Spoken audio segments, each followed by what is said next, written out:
মুয়াত্তা মালিকের মধ্যে এসেছে, আল্লাহর নবী সাল্লাল্লাহু আলাইহি ওয়াসাল্লামের ইরশাদ ফরমান, আল্লাহ রাব্বুল আলামিন একজন জান্নাতি ব্যক্তিকে জান্নাতের উচ্চ মর্যাদা দান করবেন। জান্নাতের উচ্চ মর্যাদা পাওয়ার পরে সেই লোকটা চিন্তা করবে, দুনিয়ার জীবনে আমি যত আমল করেছি, আমার আমল তো জান্নাতের এই উচ্চ মর্যাদা পাওয়ার মতো আমল আমি করতে পারি নাই। প্রশ্ন জাগবে, এত বেশি আমল আমি করতে পারলাম না, জান্নাতের উচ্চ মর্যাদা পাওয়ার মতো আমল আমি করতে পারলাম না, তাহলে মর্যাদাটা পাইলাম কেমনে?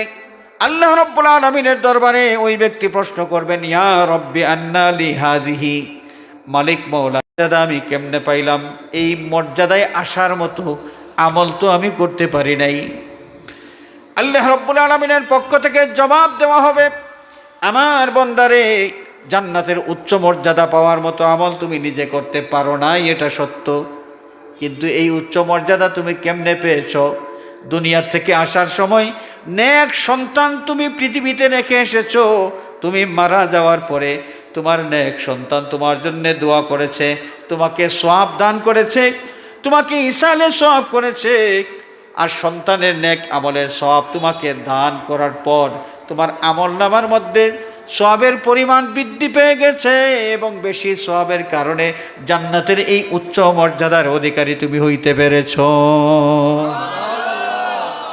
ইয়্যাকা না'বুদু ওয়া ইয়্যাকা নাস্তাঈন ইহদিনাস সিরাতাল মুস্তাকিম সিরাতাল লাযীনা আন'আমতা আলাইহিম গায়রিল মাগদুবি আলাইহিম ওয়ালাদ-দাল্লিন।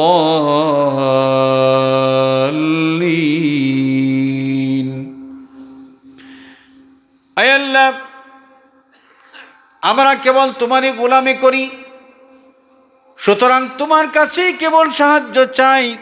তোমার কাছে একটা বিষয়ের সাহায্য আমি চাই, যে আমি সিরাতে মুস্তাকিমে পথ চলব, তুমি সাহায্য না করলে আমি পারবো না। সুতরাং ইহদিনাস সিরাতাল মুস্তাকিম, আমাকে সঠিক পথে পরিচালিত করো। সঠিক কোন পথ? সিরাতাল্লাযীনা আন'আমতা আলাইহিম, সেই সমস্ত সৌভাগ্যবান মানুষের পথে আমাকে চালাও, যেই লোকেরা ওই পথে চলার কারণে তোমার পক্ষ থেকে নেয়ামত পাওয়ার উপযুক্ত হয়ে গেছেন।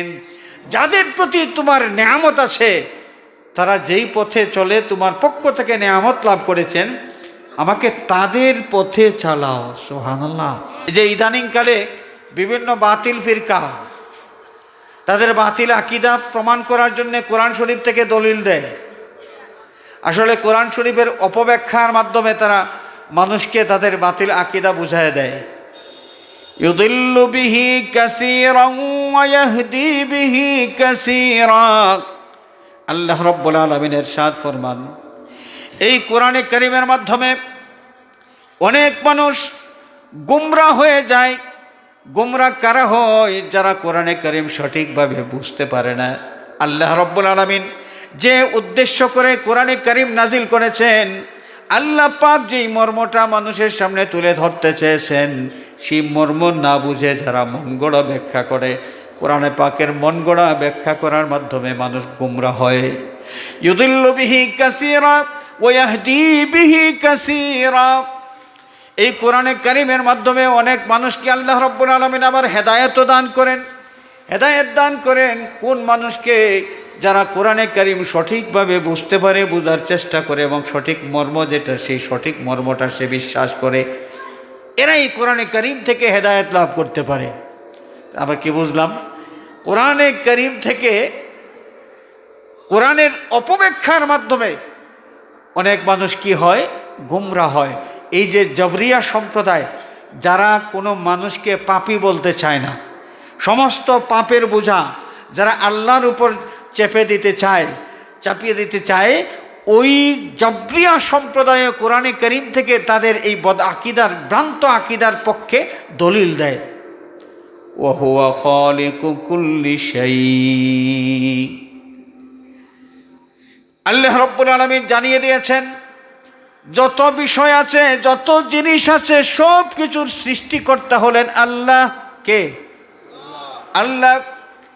আল্লাহ যদি সব কিছুর সৃষ্টিকর্তা হয়ে থাকেন, তাহলে একজন চোর ব্যক্তি যখন চুরি করে, তার চুরি করা যেই কাজ, সেই চুরি করা কাজের সৃষ্টিকর্তাকে আল্লাহ।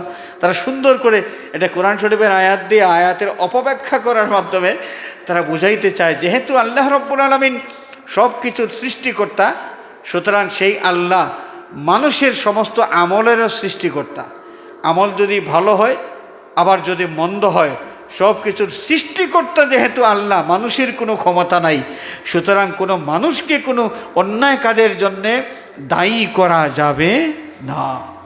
এই মাহফিল থেকে কিছু কথা নিয়ে যাব, কিছু জানার উদ্দেশ্যে। আমাদের আসা এবং বসা যদি হয়, তাহলে আমাদের আসা এবং বসা অনেক গুরুত্বপূর্ণ। রাসূলুল্লাহ সাল্লাল্লাহু আলাইহি ওয়াসাল্লাম ইরশাদ করেছেন, মান সালাকা তরিকান ইয়ালতামিসু ফিহি ইলমান সাহহালাল্লাহু তরিকান ইলাল জান্নাহ আও কামা ক্বালা আলাইহিস সালাতু ওয়াস সালাম। কোনো ব্যক্তি যদি দ্বীনের ইলম অর্জন করার জন্যে, দ্বীনি জ্ঞান অর্জন করার জন্যে রওনা করে কোথাও যায়, তাহলে ওই ব্যক্তির জন্যে আল্লাহ রব্বুল আলামিন বেহেশতে যাওয়ার পথ সহজ করে দিবেন। আমরা বেহেশতে যাইতে চাই কি চাই না? বেহেশতে যাইতে সবাই চাই। বেহেশত আমরা কোনোদিন দেখি নাই, এরপরেও বেহেশতের যেই বর্ণনা আমরা শুনেছি, আল্লাহ রব্বুল আলামিন যত সুন্দর সুন্দর নিয়ামতের ব্যবস্থা রেখেছেন বেহেশতের মধ্যে, কত সুন্দর ব্যবস্থা। বেহেশতীদের জীবনটা বড় মজার, বড় মজার জীবন। আল্লাহ পাক কোরআনে কারীমের মধ্যে জানিয়ে দিয়েছেন, ওয়ালাকুম ফিহা মা তাশতাহি আনফুসুকুম ওয়ালাকুম ফিহা মা তাদউন।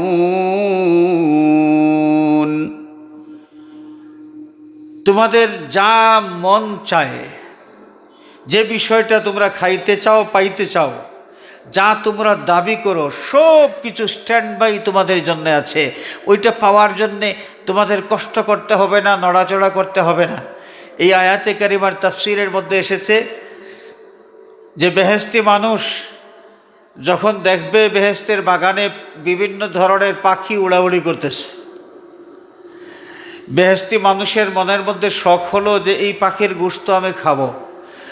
যখনই তার মনের মধ্যে এই পাখির গোশত খাওয়ার এই আগ্রহটা চলে আসবে, সাথে সাথে ওই পাখিটা ভুনা হয়ে, রান্না হয়ে, খাবার উপযুক্ত হয়ে বেহেশতি মানুষ তার মুখের মধ্যে চলে আসবে। সুবহানাল্লাহ।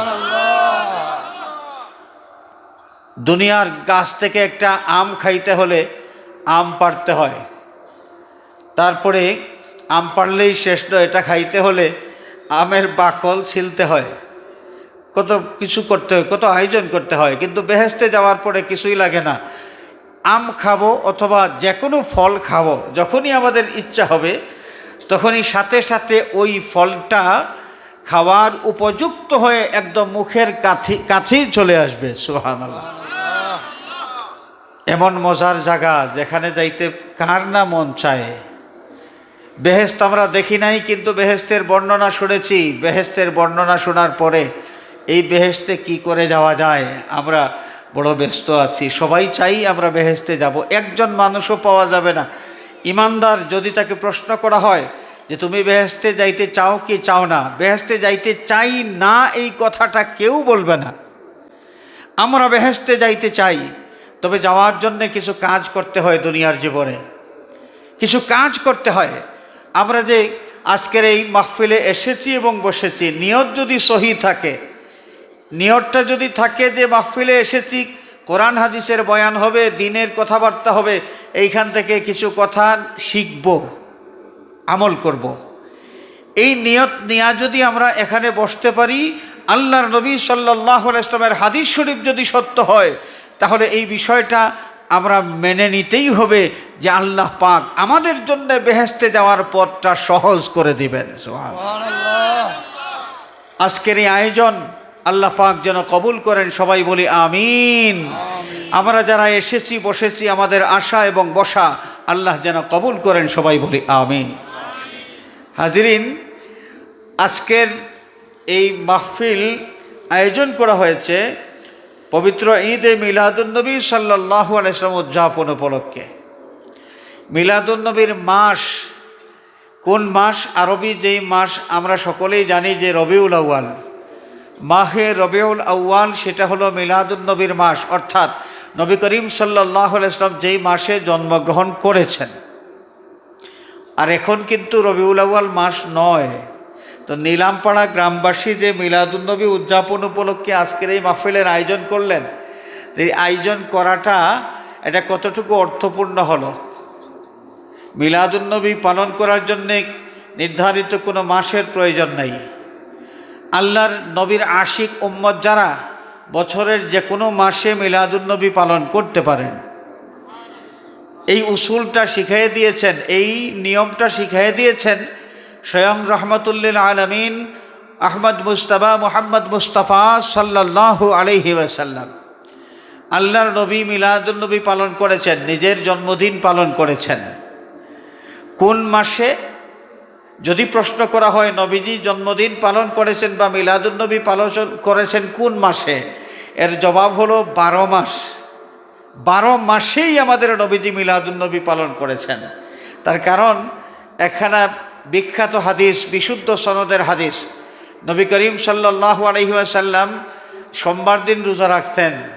প্রশ্ন করা হয়েছিল যে ইয়া রাসূলুল্লাহ, সপ্তাহের 7 দিনের মধ্যে শ্রেষ্ঠতম দিন হলো জুমাবার, জুমাবার শ্রেষ্ঠতম দিন, তো আপনি রোজা রাখেন এবং উদযাপন করেন যেই দিন, সেই দিনটা হচ্ছে সোমবার।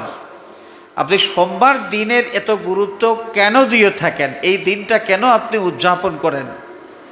রাসূলুল্লাহ সাল্লাল্লাহু আলাইহি ওয়াসাল্লাম জবাব দিয়েছিলেন যে 2টি কারণে এই সোমবার দিনটাকে আমি উদযাপন করি।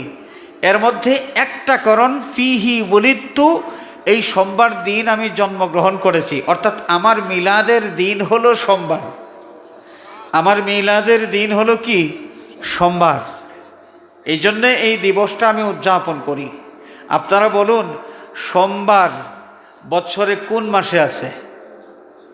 সোমবার দিনটা বছরের কোন মাসে আছে? প্রতি মাসে। তার মানে 12 মাসেই সোমবার আছে।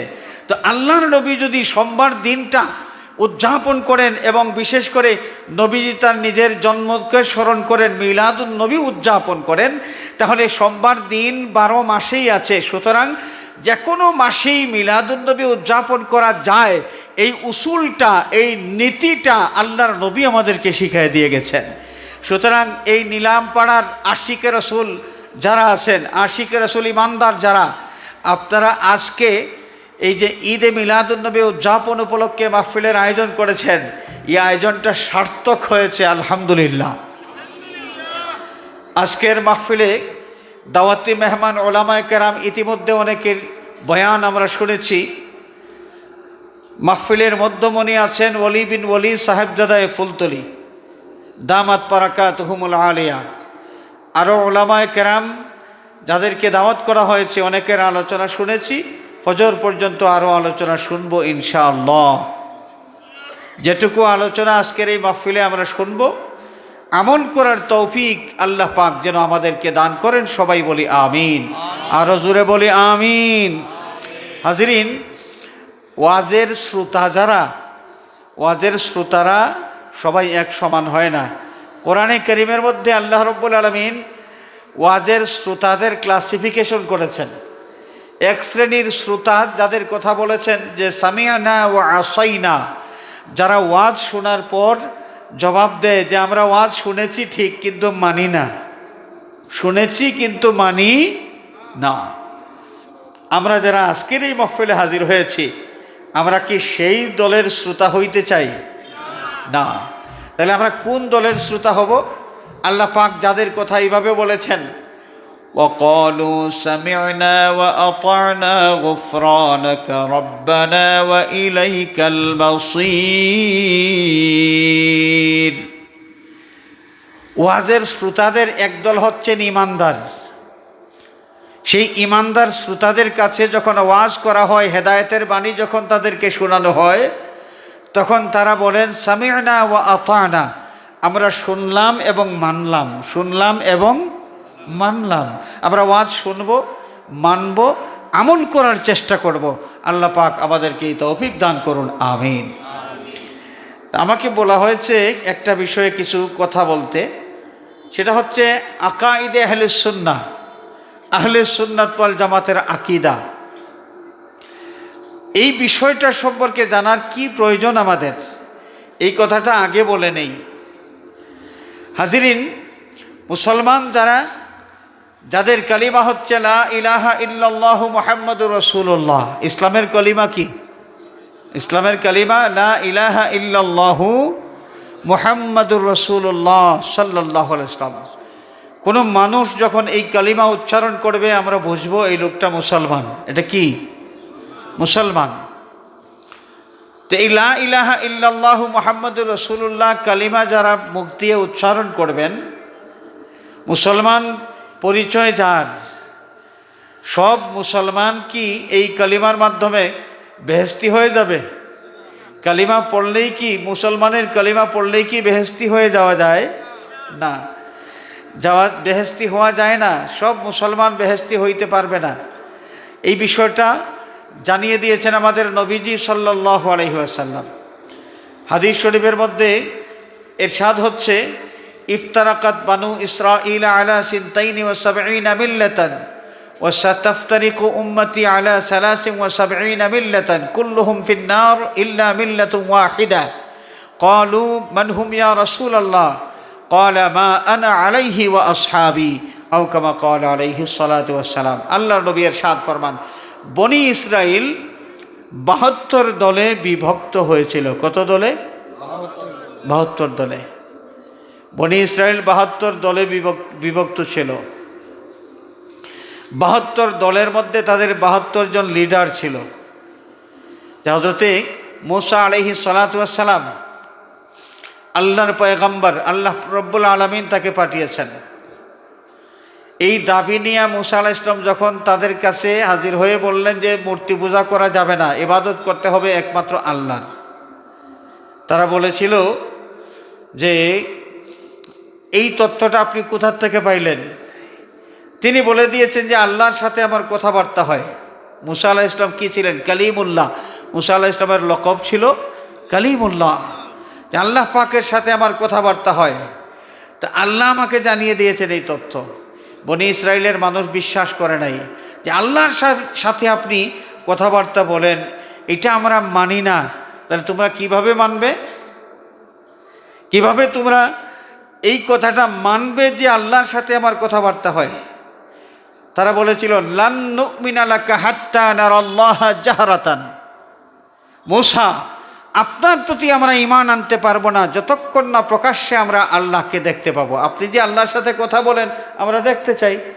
তো মূসা আলাইহিস সালাম বললেন, ঠিক আছে, তোমরা দেখতে চাও, তাহলে চলো।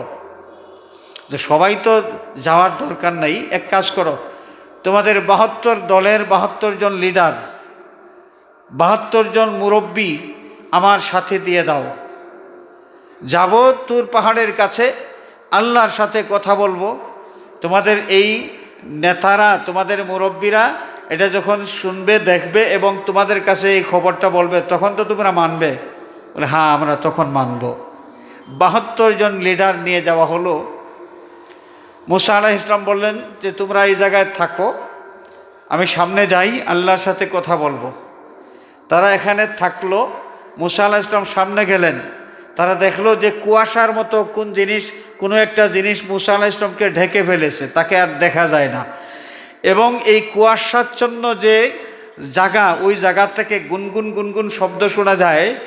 বোঝা যায় মূসা আলাইহিস সালাম কারোর সাথে কথা বলতেছেন। সুবহানাল্লাহ। যখন কথাবার্তা শেষ হলো, নবী মূসা আলাইহিস সালাম সেখান থেকে বেরিয়ে আসলেন। বেরিয়ে আসার পর তাদেরকে বললেন, কি হে, তোমরা কি দেখলে? তোমরা এবারে বিশ্বাস করবে তো যে আল্লাহর সাথে আমার কথাবার্তা হয়? বনি ইসরায়েল জাতি বড় গাদ্দার, বড়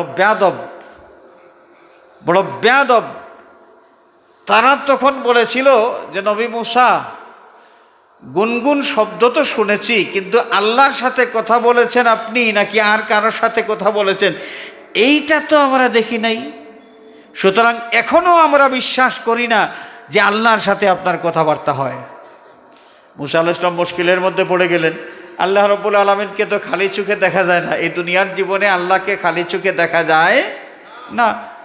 এখন কি হবে? নবী মুসা আলাইহিস সালাম আল্লাহ পাকের দরবারে ফরিয়াদ করলেন, ওগো আল্লাহ, আমার কওমের মানুষ আমাকে বিশ্বাস করতে চায় না, এখনো তারা বিশ্বাস করতে পারছে না যে তোমার সাথে আমার কথাবার্তা হয়। এখন কি করি আমি? আল্লাহ রাব্বুল আলামিন ব্যবস্থা দিয়ে দিলেন। আসমান থেকে বিকট একটা চিৎকার আসলো। একটা চিৎকারের সাথে সাথে, এই বিকট আওয়াজের সাথে সাথে 72 জন মানুষ, মুরব্বী যারা ছিল, 72 কওমের লিডার, সাথে সাথে তারা মারা গেল।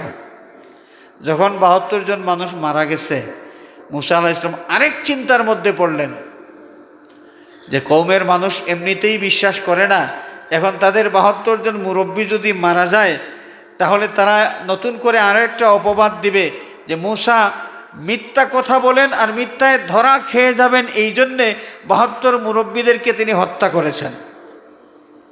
আল্লাহ পাককে বলেন, আল্লাহ, আমার বিপদের উপরে বিপদ চলে আসলো, এখন আমি কি করি? এদেরকে তুমি মেহেরবানি করে জিন্দা করে দাও। আল্লাহ রাব্বুল আলামিন সাথে সাথে তাদেরকে জিন্দা করে দিলেন। সুবহানাল্লাহ। এই 72 জন লোক যখন জিন্দা হলো, তাদেরকে জিজ্ঞেস করলেন মুসা আলাইহিস সালাম, কি হে, তোমরা কি বিশ্বাস করো আল্লাহর সাথে যে আমার যোগাযোগ আছে? 72 জন মুরব্বী একসাথে স্বীকার করলে, হ্যাঁ আমরা বিশ্বাস করি, আমরা মানি আল্লাহর সাথে তোমার যোগাযোগ আছে। সুবহানাল্লাহ। তারা চলে আসলো। চলে আসার পর আবার যেই লাউ সেই কদু, কিছুদিন পরে আবার উল্টামি শুরু করে দিল। তো যাই হোক, তাদের দল ছিল কয়টা? 72টা ফিরকা ছিল, 72 ফিরকা। আল্লাহর নবী ইরশাদ ফরমান, সাতাফতারিকু উম্মতি আলা 73 মিল্লাহ। আমার উম্মত, আখেরি জমানার নবীর উম্মতের নাম কি? ইহুদি না খ্রিস্টান? মুসলমান। আখেরি জমানার নবীর উম্মত মুসলমান।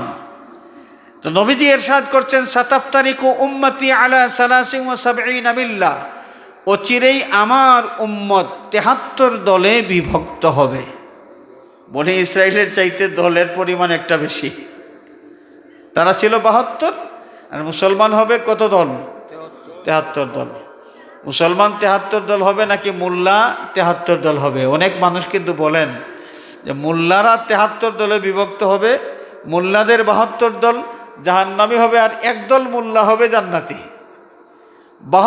73 দল কি মোল্লা হবে না মুসলমান হবে? মুসলমান, শুধু মোল্লা না। কুল্লুহুম ফিন্নার ইল্লা মিল্লাতুন ওয়াহিদা। আল্লাহর নবী ইরশাদ ফরমান, 73 দলের মধ্যে 72 দল তারা হবে জাহান্নামী, ইল্লা মিল্লাতুন ওয়াহিদা, একটি মাত্র দল যারা জাহান্নামী হবে না। সাহাবায়ে কেরাম অবাক হয়ে জিজ্ঞেস করলেন, মানহুম ইয়া রাসূলুল্লাহ, নবীজি জানতে চাই সৌভাগ্যবান কোন সেই দল যে দলটা জাহান্নামী হবে না। আল্লাহর নবী জানিয়ে দিলেন, মা আনা আলাইহি ওয়া আসহাবি, আমি নবী যেই মতের উপর, যেই পথের উপর, যেই আদর্শের উপর, যেই আকীদার উপর, এই পথের পথিক যারা হবে মুমিন মুসলমানের, এই দলটা জাহান্নামী হবে না। এই হাদিস শরীফের ব্যাখ্যার মধ্যে পাওয়া যায় এই দল যেটা আল্লাহ নবী ইঙ্গিত করেছেন যেই দিকে, মা আনা আলাইহি, আমি নবী যেই পথে, ওয়া আসহাবি, এবং আমার সাহাবীরা যেই পথে, এই পথের পথিক মুসলমান যারা, এরা কারা? এরা হচ্ছে আহলুস সুন্নাত ওয়াল জামাআহ। আহলুস সুন্নাহ ওয়াল জামাআহ। হাজিরিন, তাহলে কি বুঝলাম? মুসলমান, সব মুসলমান কিন্তু জান্নাতি হইতে পারবে না। জান্নাতি হচ্ছে কেবলমাত্র সুন্নি মুসলমান, জান্নাতি হচ্ছে কেবলমাত্র সুন্নি মুসলমান। সুতরাং আমরা সবাই যেহেতু জান্নাতে যাইতে চাই, চাই কি চাই না? জান্নাতে যাইতে চাইলে সুন্নি মুসলমান কারা তাদের পরিচয় জানতে হবে, তাদের কি আকীদা, এই আকীদাগুলো আমাদের জানতে হবে এবং এই আকীদা আমরা ধারণ করতে হবে, সেই পথ আমাদেরও ধরতে হবে, তবেই আমরা জান্নাতের আশা করতে পারি। এবারে আসেন, এই যে সুন্নি মুসলমানদের এই দলাদলি বিভক্তি, আকীদাগত আদর্শগত বিভক্তি কবে থেকে শুরু হয়েছে? কবে থেকে শুরু হয়েছে? এটা কি হযরত ফুলতলি সাহেব কিবলা রহমতুল্লাহ আলাইহি তিনি মুসলমানদের মধ্যে দলাদলি শুরু করেছেন, নাকি ইমামে আবু হানিফা রহমতুল্লাহ আলাইহি মুসলমানদের মধ্যে দলাদলি শুরু করেছেন? যেটা আমাদের বাংলাদেশের ওই যে লামাযহাবী যারা তথাকথিত আহলে হাদিস, আমরা চিনি তো তাদেরকে, পুরুষ মানুষ যারা বুকের মধ্যে হাত দিয়ে নামাজ পড়ে, আমাদের বাংলাদেশে পুরুষ মানুষ যারা মহিলাদের মধ্যে বুকে হাত দিয়ে নামাজ পড়ে, এরাই হচ্ছে লামাযহাবী, এরাই হচ্ছে আহলে হাদিস। এরা অপবাদ দেয় ইমামে আজম আবু হানিফা রহমতুল্লাহি আলাইহির বিরুদ্ধে। তারা বলে ইমামে আজম নাকি যে মুসলমানদের মধ্যে বিভক্তি শুরু করে দিয়েছেন, দলাদলি শুরু করে দিয়েছেন ইমামে আজম আবু হানিফা। এটা ভুল তথ্য, এরা ইতিহাস জানে না। মুসলমানদের মধ্যে দলাদলি অনেক আগে শুরু হয়েছে। মুসলমানদের একটা ফিরকা যাদের নাম হলো জাবরিয়া, যাদের নাম কি? জাবরিয়া সম্প্রদায়। এই জাবরিয়া সম্প্রদায় যারা ছিল মুসলমান, লা ইলাহা ইল্লাল্লাহু মুহাম্মাদুর রাসূলুল্লাহ যাদের কালিমা ছিল, যারা মসজিদে গিয়ে নামাজ পড়তো, যাদের মসজিদে আজান হতো, যারা কোরআনে কারীম তেলাওয়াত করত, যারা রোজা রাখতো, সব কিছু ঠিক আছে, সব কিছুই তাদের ঠিক আছে। ভেজাল কোন জায়গায়? এরা এমন কিছু আকীদা পোষণ করত যে আকীদা সরাসরি কোরআন হাদিস বিরোধী। সরাসরি কি? কোরআন হাদিস বিরোধী। এই আকীদা পোষণ করার কারণে যদিও তাদের পরিচয় তারা মুসলমান, তবে তারা গুমরাহ, তারা জাহান্নামী মুসলমান। কোরআন হাদিস বিরোধী আকীদা পোষণ করে কেউ কি জান্নাতি মুসলমান হইতে পারবে না। তাদের কি আকীদা ছিল? জাবরিয়া সম্প্রদায়ের আকীদা ছিল যে মানুষ জড় পদার্থের মতো, নিজস্ব কোনো ক্ষমতা নাই, মানুষ যা করে আল্লাহ পাক যা করান তাই করে।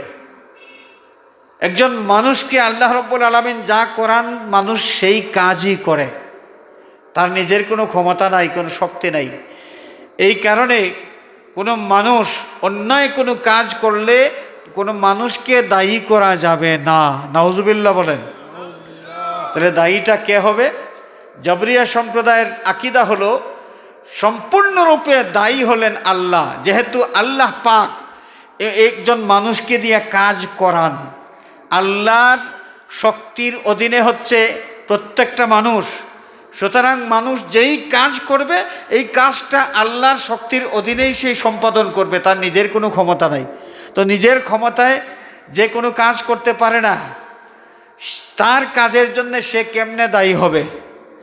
জাবরিয়াদের আকীদা হলো যে চুরি করেছে, যদিও চুরি করাটা অন্যায় কাজ, চুরি করার কারণে কোনো চুর ব্যক্তিকে লাঞ্ছনা দেওয়া যাবে না, লাঞ্ছিত করা যাবে না, বদনাম দেওয়া যাবে না, তাকে পাপী বলা যাবে না। পাপের বোঝা সব তারা দিয়ে দিছে আল্লাহর উপর। নাউজুবিল্লাহ। এই হচ্ছে জাবরিয়া সম্প্রদায়। তাদের কিন্তু দলিল আছে, তাদের কি আছে? দলিল আছে। কোরআন শরীফ থেকে তারা দলিল দেয়। কোরআনে কারীম আল্লাহর কালাম এমন যে ইদানিংকালে বিভিন্ন বাতিল ফিরকা তাদের বাতিল আকীদা প্রমাণ করার জন্য কোরআন শরীফ থেকে দলিল দেয়। আসলে কোরআন শরীফের অপব্যাখ্যার মাধ্যমে তারা মানুষকে তাদের বাতিল আকীদা বুঝায় দেয়। ইউদিল্লু বিহি কাসীরান ওয়া ইয়াহদি বিহি কাসীরা। আল্লাহ রাব্বুল আলামিন ইরশাদ ফরমান, এই কোরআনে কারীমের মাধ্যমে অনেক মানুষ গুমরাহ হয়ে যায়। গুমরাহ কারা হয়? যারা কোরআনে কারীম সঠিকভাবে বুঝতে পারে না। আল্লাহ রাব্বুল আলামিন যে উদ্দেশ্য করে কোরআনে কারীম নাজিল করেছেন, আল্লাহ পাক যেই মর্মটা মানুষের সামনে তুলে ধরতে চেয়েছেন, সেই মর্ম না বুঝে যারা মন গড়া ব্যাখ্যা করে, কোরআনে পাকের মন গড়া ব্যাখ্যা করার মাধ্যমে মানুষ গুমরা হয়। ইউদিল্লু বিহি কাসীরা ওয়া ইয়াহদি বিহি কাসীরা। এই কোরআনে কারীমের মাধ্যমে অনেক মানুষকে আল্লাহ রাব্বুল আলামিন আবার হেদায়েত দান করেন। হেদায়েত দান করেন কোন মানুষকে?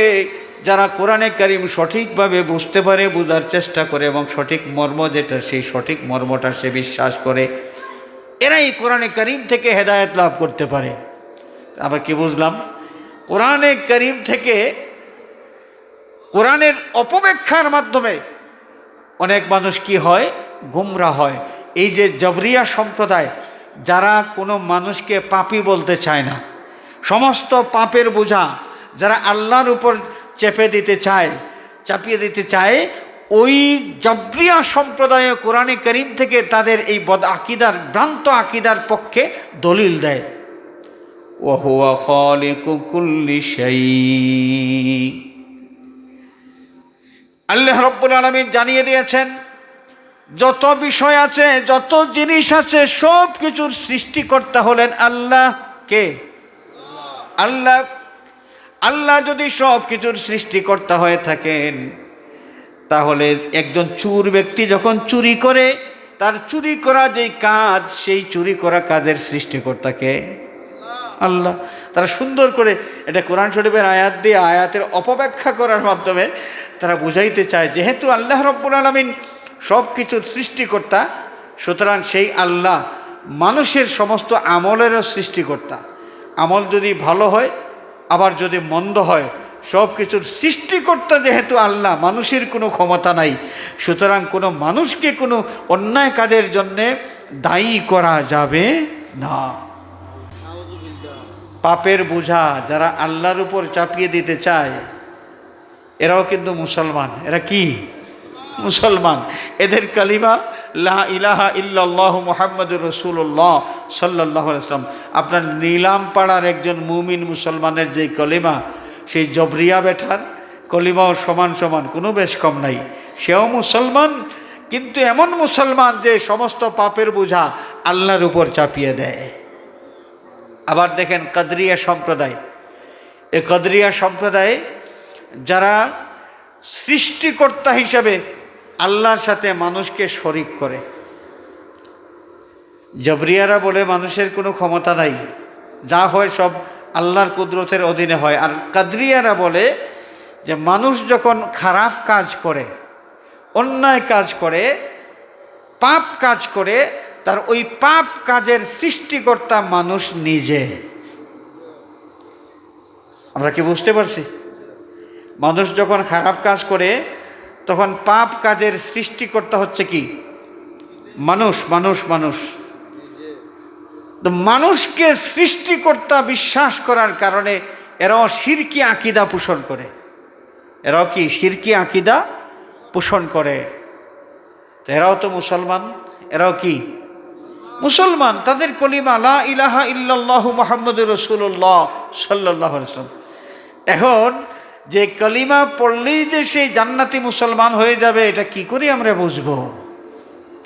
হাজরিনে কেরাম, আস্তে আস্তে যখন এই ধরনের ভ্রান্ত আকিদাগুলো, মানুষ মন গড়া কিছু আকিদা, কোরআন হাদিসের অপব্যাখ্যা করার মাধ্যমে মন গড়া আকিদাগুলো চালু করতে শুরু করলো, তখনই এই বিষয়টা স্পষ্ট হয়ে গেল যে মুসলমান আসলেও এদের মধ্যে অনেক মুসলমান আছে গুমরা। অনেক মুসলমান কি আছে? গুমরা। এই গুমরা মুসলমান যারা, এদের মধ্যে অনেক দল, অনেক দলের একটা ফিরকা হলো শিয়া। আমরা তো নাম শুনেছি শিয়া। এই শিয়াদের মধ্যে গালি শিয়া আছে একদল মানুষ, গালি শিয়া। গালি শিয়া যারা, এরা বলতে চায় যে জিবরিলে আমিন কারচুপি করেছেন। নাউজুবিল্লাহ বলেন। জিবরিলে আমিনকে তারা দেখতে পারে না। তারা বলে যে জিবরিল আমাদের শত্রু। তো তাদের শত্রু কেন? যে জিবরিল কারচুপি করেছেন। আল্লাহ রাব্বুল আলামিন ওহী নিয়া আলীর কাছে যাওয়ার জন্য হুকুম দিয়েছিলেন। জিবরিল আলীর কাছে না গিয়েছেন মুহাম্মদ বিন আবদুল্লাহর কাছে। এই জিবরিল আল্লাহর নাফরমানি করে তিনি ওহী নিয়া মক্কার কুরাইশ বংশের আব্দুল্লাহর বেটা মুহাম্মদের কাছে গিয়েছেন, অথচ আল্লাহ পাক তাকে হুকুম দিয়েছেন ওহী নিয়ে তিনি যেন আলীর কাছে যান। তো জিবরিল যেহেতু এই অন্যায়টা করেছেন, এই কারচুপি করেছেন, এই জিবরিল আমাদের দুশমন। হাজরিন কেরাম, জিবরিল আমিন সম্পর্কে এই ধরনের উল্টাপাল্টা কথাবার্তা যারা বলে, আল্লাহ রাব্বুল আলামিন তাদের ব্যাপারে একটা মূলনীতি নির্ধারণ করে দিয়েছেন।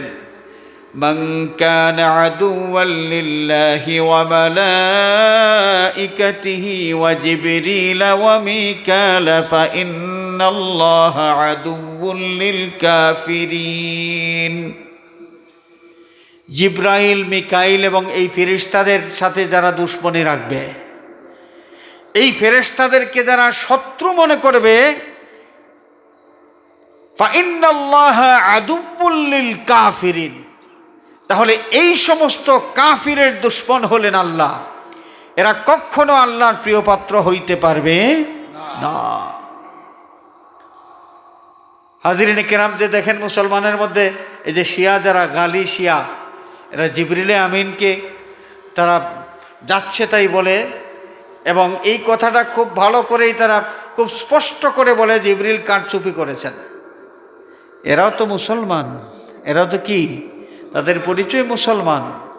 এই শিয়াদের মধ্যে অনেক লোকও আছে, যে বৌরি শিয়া আছে, একদল বৌরি শিয়া। আমাদের বাংলাদেশে এই শিয়া সম্প্রদায়ের লোক এখনও সীমিত আছে। ভারতে গেলে দেখা যায় শিয়াদের ছড়াছড়ি, বৌরি শিয়া একদল লোক। এদের সিস্টেম হলো যে তারা মনে করেন যে বাজারে চলে যাবে, ব্যস্ততার কারণে জোহরের নামাজ হয়তো পড়তে পারবে না। আরেকজন লোককে বলবে যে ভাই আমার আজকের জোহরের নামাজটা তুমি পড়ে নিও, আজকের জোহরের নামাজটা তুমি পড়ে নিও, আমি পড়তে পারবো না। আরেকজন লোককে বদলি দেওয়া যায়। নামাজ ফরজে আইন, নামাজ কি ফরজে আইন, একজনের বদলা আরেকজন নামাজ পড়লে কি হবে না। এবাদতে বদনী, একজনের বদলা আরেকজন কোনো এবাদত আদায় করতে পারে না। হজ একজনের বদলা আরেকজন করলে শরীয়তের মধ্যে সিস্টেম আছে, বৈধতা আছে, কিন্তু নামাজ একজনের বদলা আরেকজন রাখলে হয়, আদায় করলে হয় না। রোজা একজনের বদলা আরেকজন রোজা রাখলে কি হয় না, শুদ্ধ হয় না। রোজার মধ্যেও বদলা নাই। এবাদতে বদনী কেউ কারো বদলা কোনো এই আবাদতটা করতে পারবে না। বৌরিশিয়া দেখেন তারা এইভাবেই, এই সিস্টেম। অনেক সময় কি করে জানেন, তারা মনে করেন যে জোহর আসরের নামাজ পড়তে পারবে না, সকাল 10টার সময় বাজারের উদ্দেশ্যে রওনা করবে। সে জোহর আসর সব নামাজ একসাথে সকাল 10টার সময় আদায় করে তারপর বাজারের দিকে রওনা দিবে একসাথে।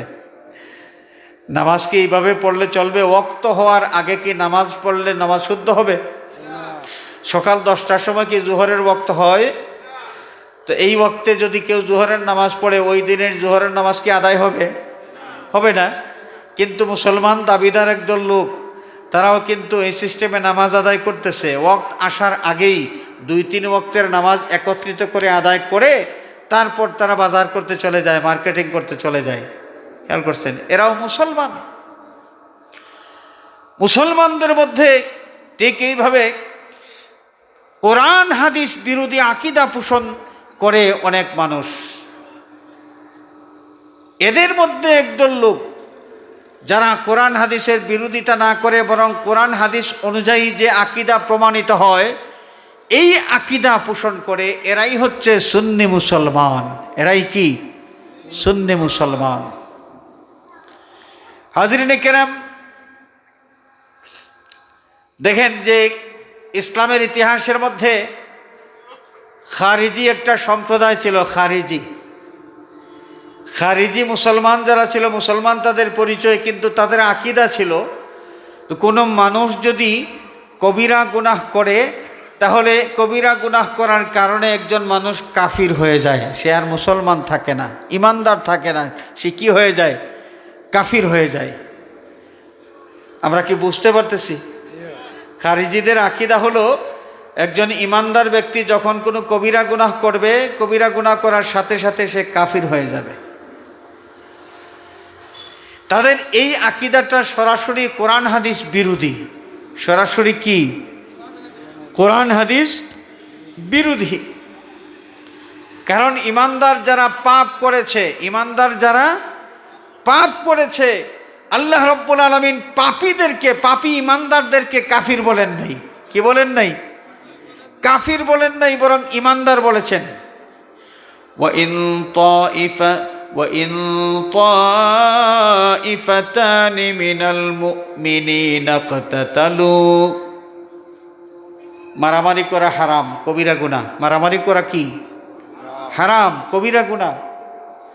তো খারিজিদের মতে কবিরা গুনাহ করলেই একজন মানুষ কাফির হয়ে যায়। আর আল্লাহ রাব্বুল আলামিন কোরআনে পাকে উল্লেখ করলেন যে যদি ইমানদারের দুই দল মারামারি করে, মারামারি করার পরেও যারা মারামারি করেছে তাদেরকে আল্লাহ পাক ইমানদার বলেছেন। কি বলেছেন? ইমানদার বলেছেন। তাদের ইমানের এই পরিচয়টা আল্লাহ পাক বিলীন করে দেন নাই। ওয়াইন তাইফাতানি মিনাল মুমিনিনা ইকতাতালু, ইমানদারদের দুই দল যখন মারামারি করবে তখন কি হবে এটা পরের কথা। কিন্তু আয়াতের এই অংশ প্রমাণ করে যে কবিরা গুনাহগার হওয়ার পরেও আল্লাহ রাব্বুল আলামিন তাদেরকে ইমানদার বলেছেন। কি বলেছেন? ইমানদার বলেছেন। তাহলে কবিরা গুনাহ করলে মানুষ ইমান থেকে খারিজ হয় না, কাফির হয় না। কবিরা গুনাহ করলে কোনো মানুষ ইমান থেকে খারিজ হয় না। তো খারিজি সম্প্রদায় যে আকীদা পোষণ করে এটা কোরআন শরীফ বিরোধী।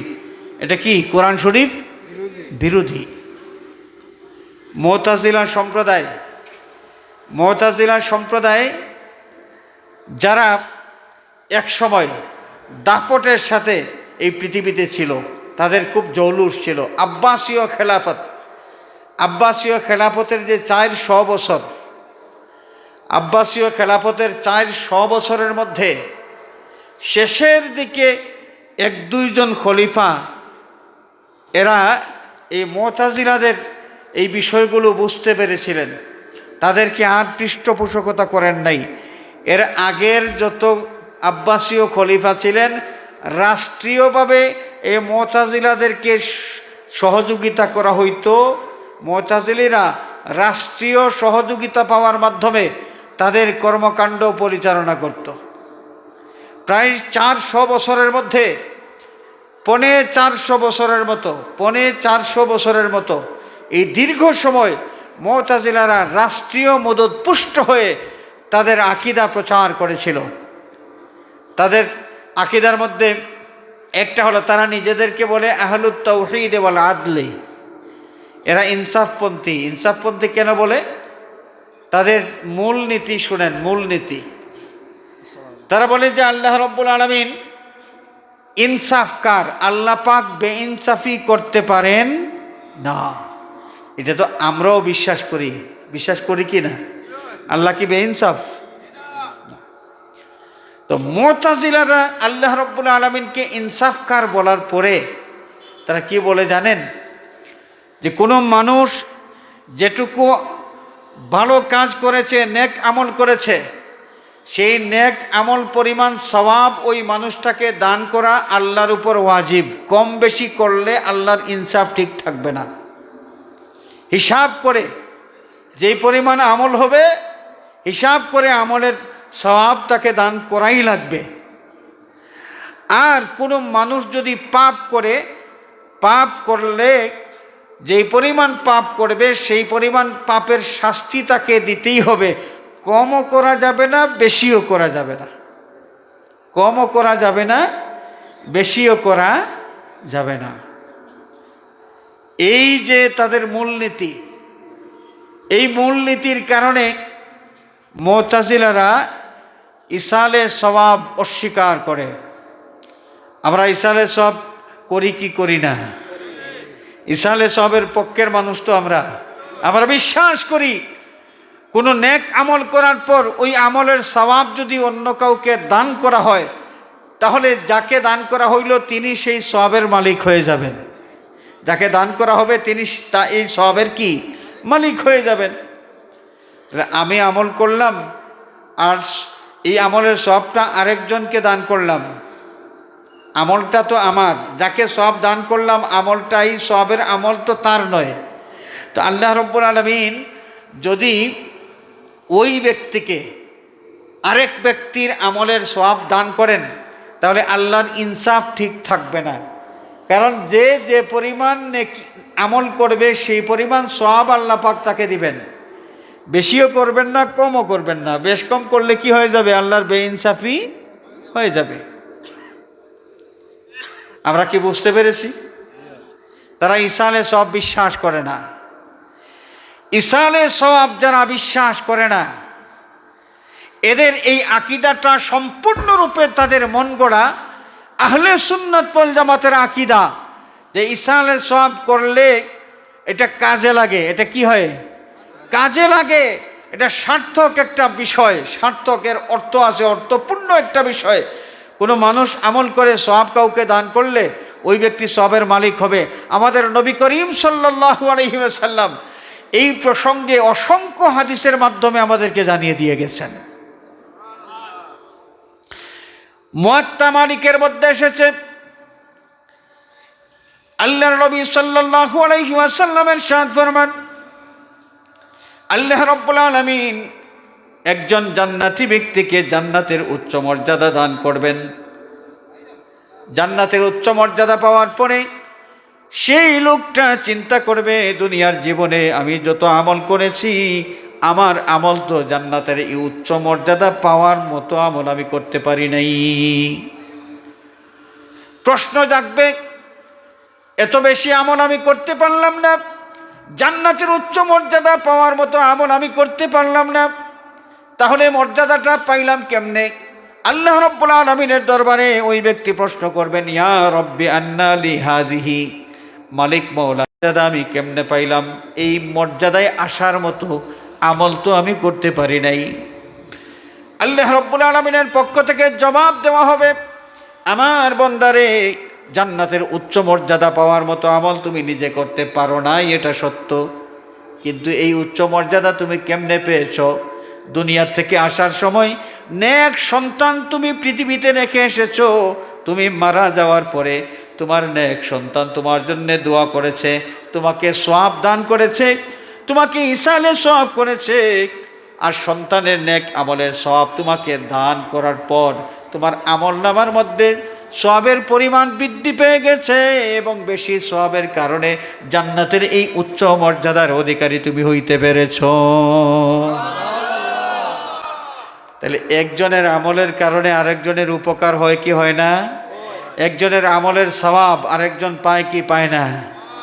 হাজরিনে কেরাম, আল্লাহর নবী সাল্লাল্লাহু আলাইহি ওয়াসাল্লাম আরো অনেক হাদিসের মাধ্যমে এই বিষয়টা আমাদেরকে বুঝিয়ে দিয়েছেন।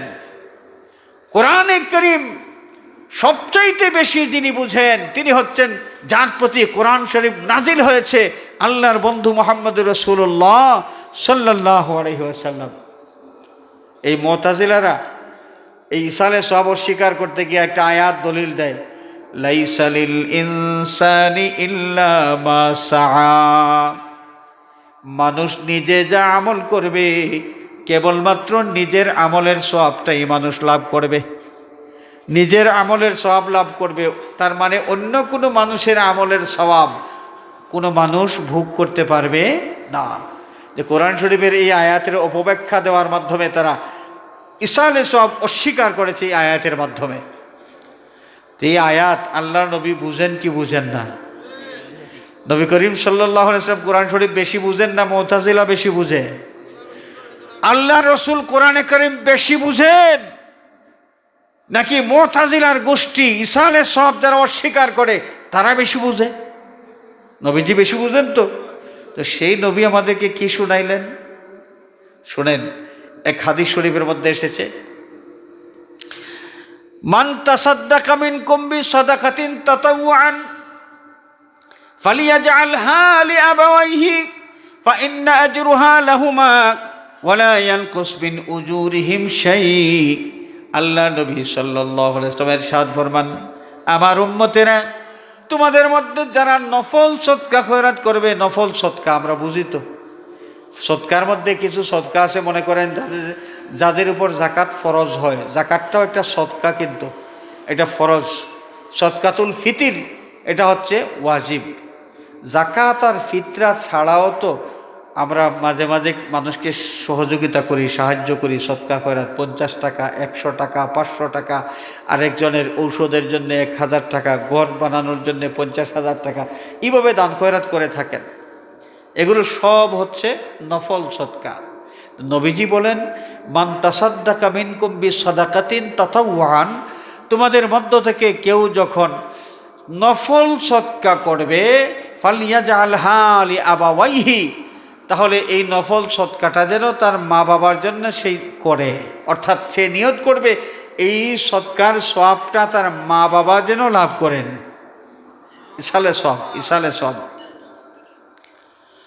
এখন প্রশ্ন আসতে পারে, আমি সদকা করলাম, আমার নিজেরও তো সওয়াবের দরকার আছে, আমি যদি সব মা বাবাকে দান করিস, আমার সদকার সওয়াব সবটুকু যদি আমার মা বাবাকে দান করি, তো আমার কি থাকবে? আমার তো কিছুই থাকবে না। আল্লাহর নবী এই প্রশ্নের জবাবও দিয়ে দিয়েছেন। আল্লাহর হাবিব সাল্লাল্লাহু আলাইহি ওয়াসাল্লাম ইরশাদ ফরমান, ওয়ালা ইয়ানকুস মিন উজুরিহি শাই, যে সন্তান তার সদকার সওয়াবটা তার মা বাবাকে ইসালে সওয়াব করলো, তার মা বাবাকে দান করলো, মা বাবার আমল নামার মধ্যে যেই সওয়াব সে হাদিয়া করলো, আল্লাহ রাব্বুল আলামিন যেই পরিমাণ সওয়াব তার মা বাবাকে দান করবেন, এই ইসালের সওয়াবকারী যে সন্তান, এই সন্তানকেও সমানভাবে সওয়াব দান করবেন। সন্তান আমল করলেন, নিয়ত করলেন যে আমার আমলের সওয়াবটা আমার মা বাবাকে আমি দান করলাম। আল্লাহ নবী বলেন, এই যে পরিমাণ সওয়াব তার মা বাবাকে দেওয়া হবে, সমান সওয়াব আল্লাহ পাক এই সন্তানকে দান করবেন। সুবহানাল্লাহ। সন্তানের সওয়াবের কোনো কমতি হবে না। তাহলে ইসালে সওয়াব করলে লাভ না ক্ষতি? সিঙ্গেল লাভ না ডবল লাভ? ডবল লাভ। দেখেন, মুতাজিলারা বলতেছে যে আল্লাহ রাব্বুল আলামিনের ইনসাফ ঠিক থাকবে না যদি মানুষের যতটুকু আমল আছে ততটুকু আমলের হুবহু সমান সওয়াব না দেন। কম হইলে অথবা বেশি হইলে আল্লাহ বেইনসাফ হয়ে যাবেন। অথচ আল্লাহর নবী সাল্লাল্লাহু আলাইহি ওয়াসাল্লাম কি দেখাইয়া দিলেন, আমাদেরকে কি শিখাইয়া দিলেন? আল্লাহর নবী কি আল্লাহর ইনসাফ বুঝতেন না? তাহলে যারা ইসালে সওয়াব অস্বীকার করে, এরা কোরআন হাদিস বিরোধী আকীদা পোষণ করার কারণে এরা স্পষ্ট গোমরা হয়ে গেছে। অতীত যুগে সেই মুতাজিলারা ছিল, ইসালে সওয়াব অস্বীকার করত, আর বর্তমান যুগে তাদেরই আদর্শের অনুসারী, তাদের আদর্শের অনুসারী কিছু লোক আছে যারা ইসালে সওয়াব বিশ্বাস করে না। তো কৌশলে কৌশলে তারা মানুষকে ইসালে সওয়াব থেকে দূরে সরায় নিতে চায়। আপনি আপনার বাবার মৃত্যু তারিখ উপলক্ষে কিছু নেক আমলের আয়োজন করলেন, মিলাদ শরীফের আয়োজন করলেন, অথবা মানুষকে খাওয়ানোর জন্য কিছু সিন্নি পাকাইলেন। তো এরা ফতোয়াবাজি শুরু করে দিয়েছে যে নির্ধারিত দিন তারিখ পালন করা এটা বেদাত, নির্ধারিত দিন তারিখ পালন করা বেদাত। এই ফতোয়া দেয়া আপনি যে বাবার মৃত্যু তারিখ স্মরণ করতেন, এইটার থেকে আপনাকে কিন্তু সরাই দিল। কারণ মুসলমান বেদাত শুনলেই আমাদের গায়ের পশম দাঁড়িয়ে যায় ভয়ে, বাবা বেদাত, বেদাত শুনলেই আমরা ভয় পাই। সুতরাং আমাদের সামনে যদি কেউ এই ফতোয়া দেয় যে নির্দিষ্ট তারিখ পালন করা বেদাত, তাহলে বেদাত শব্দটা শোনার সাথে সাথে বাবার মৃত্যু তারিখ, দাদার মৃত্যু তারিখ এতদিন পর্যন্ত আমরা যারা পালন করতাম, আমরা মনে করব যে এতদিন যা করেছি ভুল করেছি, এই ভুলটা আর কোনো দিন করব না। তা আপনি যদি মৃত্যু তারিখ পালন না করেন, তাহলে ইসালে সওয়াব যে করতেন, কৌশলে কৌশলে ইসালে সওয়াব থেকে কিন্তু আপনিও সরে আসলেন। কমপক্ষে বৎসরে একদিন হইলেও মা বাবাকে অথবা কবরের বাসিন্দা দাদা দাদিকে, নানা নানিকে, মুরব্বীদেরকে কিছু সওয়াব আপনি দান করতেন। এটার থেকে কিন্তু আপনি দূরে সরে আসলেন। সরে আসলেন। সিন্নি বেদাত, বর্তমান যুগে সিন্নিকে ফতোয়া দেওয়া হয় কি? বেদাত। সিন্নির কি অপরাধ, কি এমন দোষ? আচ্ছা আপনারা বলুন যে ইদানিংকালে আখনি তো সিন্নি বেশি হয় কি? আখনি বলেন আর বিরানি বলেন, যাই বলেন, ইদানিংকালে আখনি, মনে করি আখনি এটা কি, ইদানিংকালে সিন্নি হয় বেশি হয়। আমরা বিভিন্ন রেস্টুরেন্টে গেলে আখনি খাইতে পারি কি পারি না? রেস্টুরেন্টে, বাজারের রেস্টুরেন্টে টাকা দিয়ে আখনি খাওয়া যায় কি না? যায়। ইচ্ছা করলে ঘরের মধ্যেও নাস্তা হিসাবে বা যে কোনো সময় আখনি ঘরে পাক করে খাওয়া যায়। সাধারণভাবে খাওয়ার জন্যে যে আখনি পাকানো হয় সেটা আখনি থাকে, আর মানুষকে খাওয়াইয়া সওয়াব পাওয়ার নিয়তে যে আখনি পাকানো হয় এটার নাম আর আখনি থাকে না, ওইটার নাম হয়ে যায় সিন্নি। কি হয়ে যায়? সিন্নি হয়ে যায়। একই জিনিস। রেস্টুরেন্টে খাইলে সেটা হালাল, ঘরের মধ্যে পাকাইয়া খাইলে এটা হালাল, আর মানুষকে সাথে নিয়ে এই জিনিসটা খাওয়াইলে এটা হারাম হয়ে যায়। কোন জায়গায় আছে লেখা? কোন জায়গায় লেখা আছে?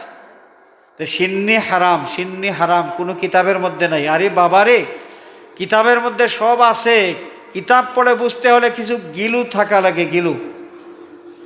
গিলু থাকা লাগে। নবীর সাহাবী প্রশ্ন করেছেন, ইয়া রাসূলুল্লাহ আইয়ুল ইসলামে আফদালু, নবীজি ইসলামের মধ্যে উত্তম কাজ কোনটি, উত্তম আমল কোনটি? আল্লাহর নবী সাল্লাল্লাহু আলাইহি ওয়াসাল্লাম জানিয়ে দিয়েছেন, তুতিউমুত তাআম ওয়া তুকরিউস সালাম আলা মান আরাফতা ওয়া মান লাম তারিফ। আমার সাহাবীরে তুমি শোনো, ইসলামের মধ্যে অনেক ভালো, অনেক উত্তম আমল, এর মধ্যে একটা আমল হলো তুতিউমুত তাআম, মানুষকে খাবার খাওয়ানো। মানুষকে কি? খাবার খাওয়ানো। মানুষকে খাবার খাওয়ানো সওয়াব পাওয়ার নিয়তে মানুষকে যে খাবার খাওয়ানো হয়, আমাদের পারিভাষিক শব্দ হলো সিন্নি, পারিভাষিক শব্দ হলো সিন্নি। সাধারণ খাবার থেকে এটা একটু আলাদা, এটা বোঝানোর জন্য সিন্নি শব্দটা প্রয়োগ করা হয়। শব্দের ব্যবহার মাত্র, সিন্নি শব্দের ব্যবহার মাত্র, না হলে এটা খাদ্যদ্রব্য, যেটা রেস্টুরেন্টও খাইলেও হালাল, নিজের ঘরে তৈরি করে খাইলেও কি হালাল।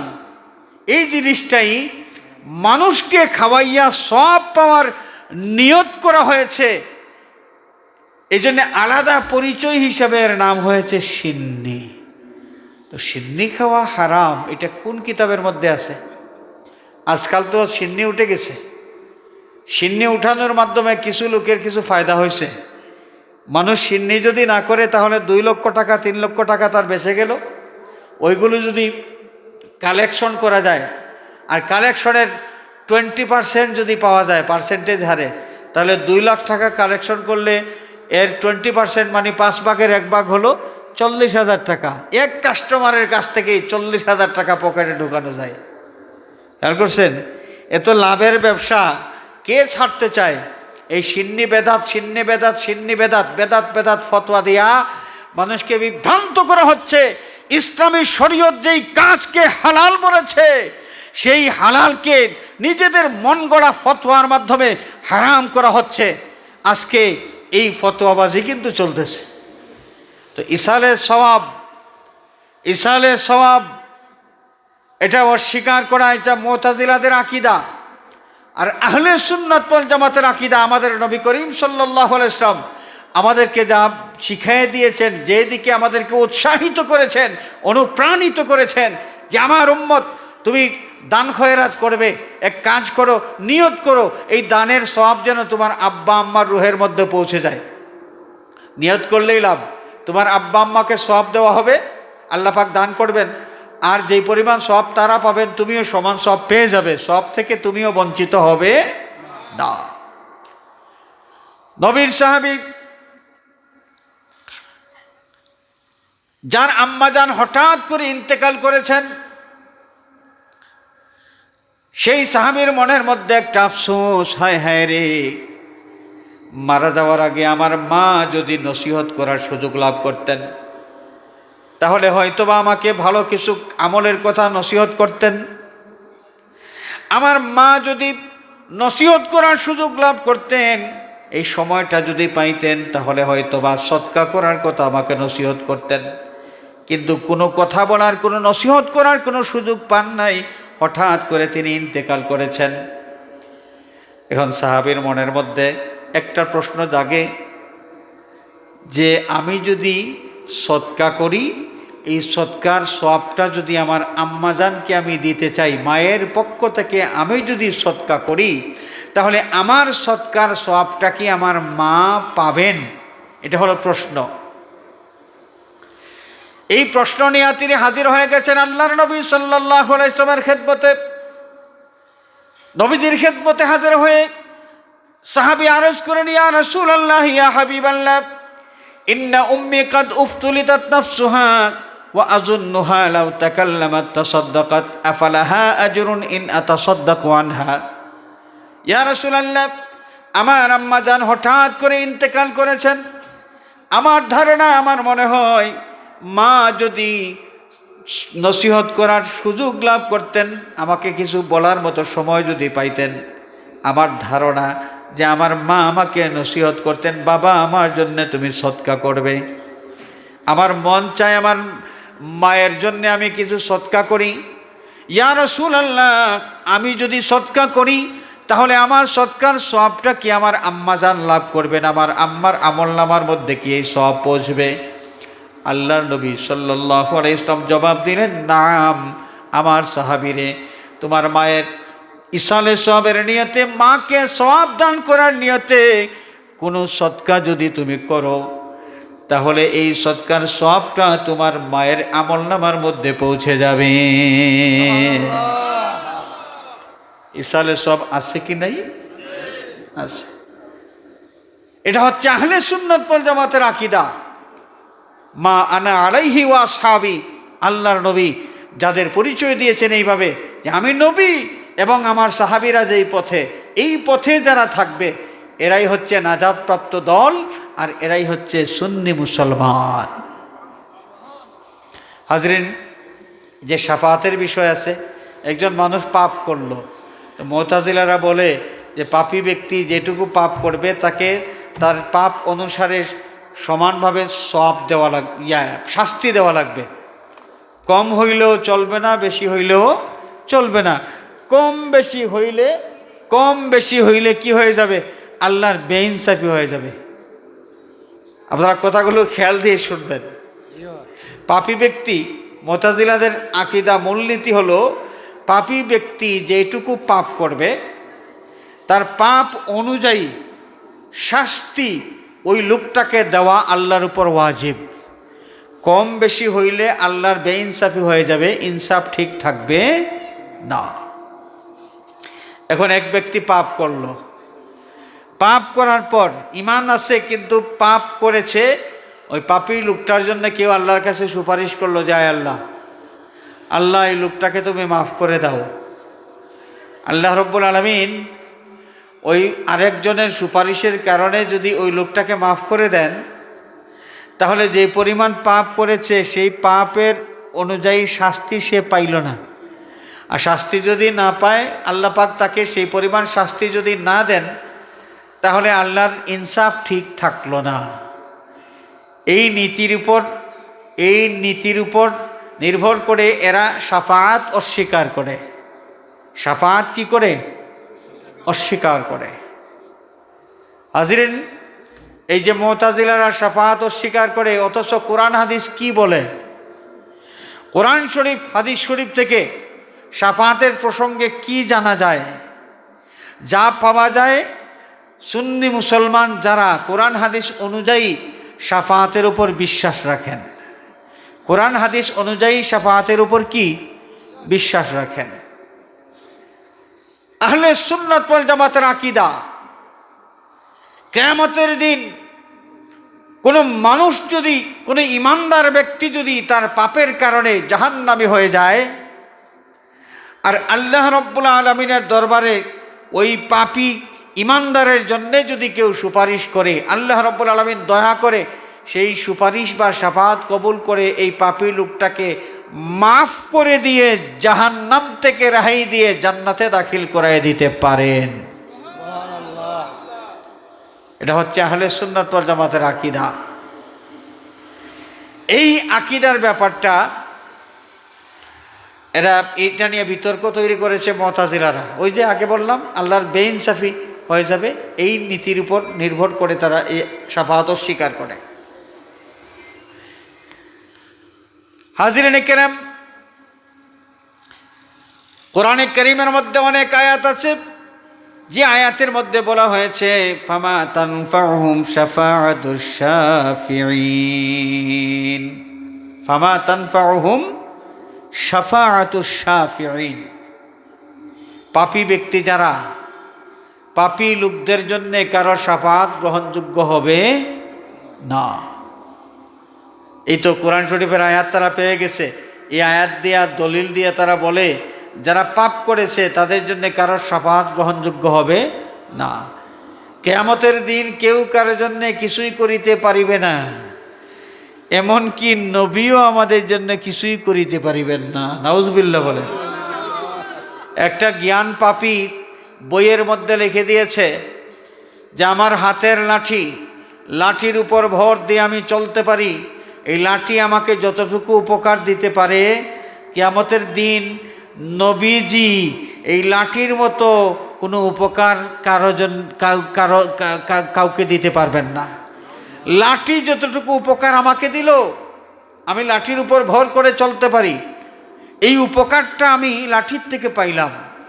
কিয়ামতের দিন নবীজি এই লাঠির মতো কারো কোনো উপকার করতে পারবেন না। চিৎকার করে বলেন নাউযুবিল্লাহ।